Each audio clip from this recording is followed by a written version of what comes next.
Le BHB, ça fait un peu plus de 20 ans qu'ils évoluent en D2, maintenant en Pro League.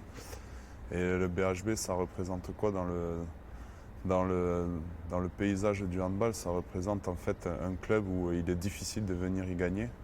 Parce que l'état d'esprit ici, c'est étant donné qu'on est un peu sur une terre, enfin qu'on est sur une terre de rugby, on a des valeurs de combativité et d'abnégation qui sont vraiment très ancrées dans ce club, un club familial.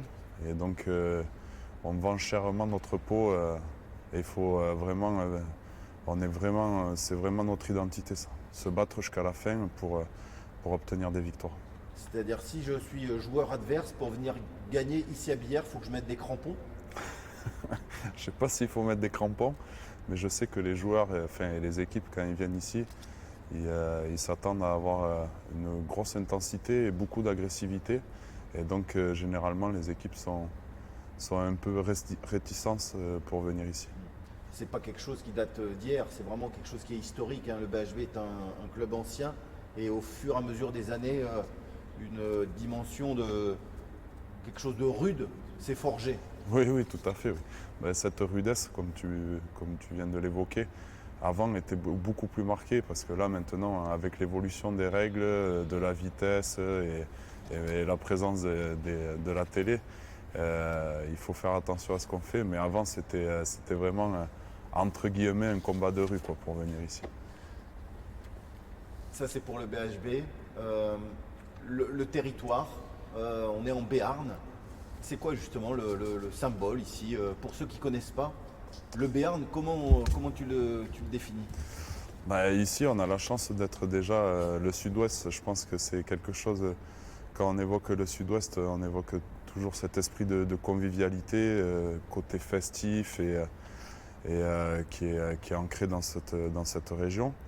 Après, le Béarn, ici, ça représente, ben, on a la chance d'être pas trop loin de l'océan, pas loin de l'Espagne. On a les Pyrénées, la chaîne des Pyrénées, avec ce magnifique pic d'Ossau, dit Jean-Pierre, C'est que quoi le l'on pic peut voir d'Ossau? c'est le pic emblématique que l'on peut observer de quasiment ben, du boulevard des Pyrénées quand il fait beau et quand on s'en rapproche et tout ça, on voit quelque chose de gigantesque et de vraiment très prenant et très captif. Et après, le Béarn, ça représente au-delà enfin, par rapport aux festivités, la bonne bouffe, quoi. Alors, ça pose problème sur certains joueurs dans le club, mais ici, on peut, ben, enfin, ce qui est le plus connu, on va dire, c'est la sauce béarnaise. Mais après, ici, il y a la garbure, la poule au pot, ben, tout, enfin, le magret, le foie gras, tout ça. Et bien sûr, accompagné toujours avec un bon petit verre de vin. Et on a la chance d'avoir la cave de Jurançon pas loin, qui est un très gros producteur de vin, surtout enfin, connu pour ses vins blancs sucrés, mais qui a une autre gamme rouge et rosé. Et je crois que la cave de Jurançon, c'est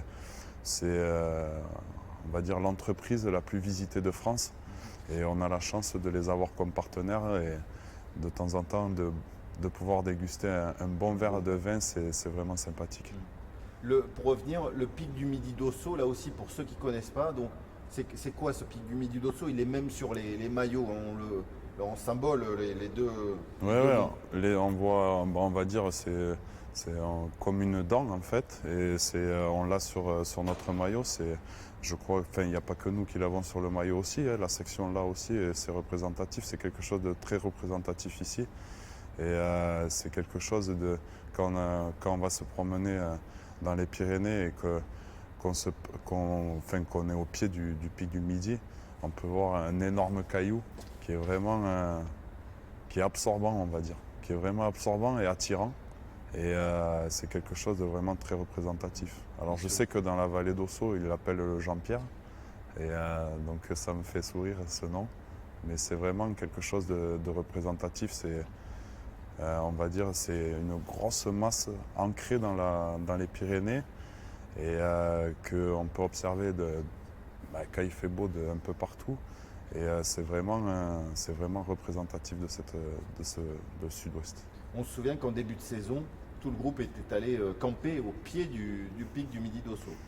Oui, d'ailleurs, tu en as un bon souvenir, non? Peu de pluie. Non, non, c'est vrai.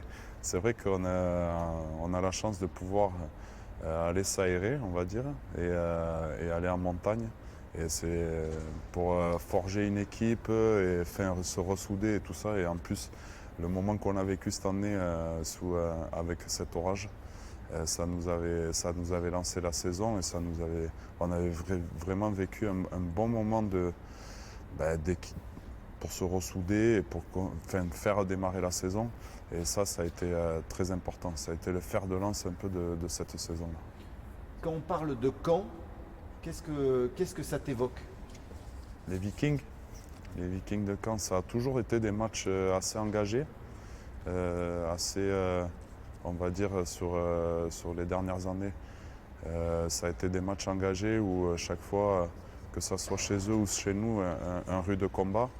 Et même à l'aller, si on a perdu de 6 buts là-bas, mais on avait fait un bon début de match et on s'était écroulé un peu par la suite. Et je pense qu'il va falloir leur rendre la monnaie de la pièce là, samedi. Et la région, la Normandie, c'est loin. Ah oui. Ah oui, oui, ça généralement c'est un déplacement qu'on fait en bus, donc j'ai envie de dire c'est très très très très loin. Mais après c'est une belle région et puis ça évoque la proximité avec l'Angleterre. J'ai pas eu la chance de visiter la Normandie, mais voilà quoi. Après on s'est un peu promené dans la ville et tout ça. C'est une ville qui a un ancrage historique dans le centre-ville.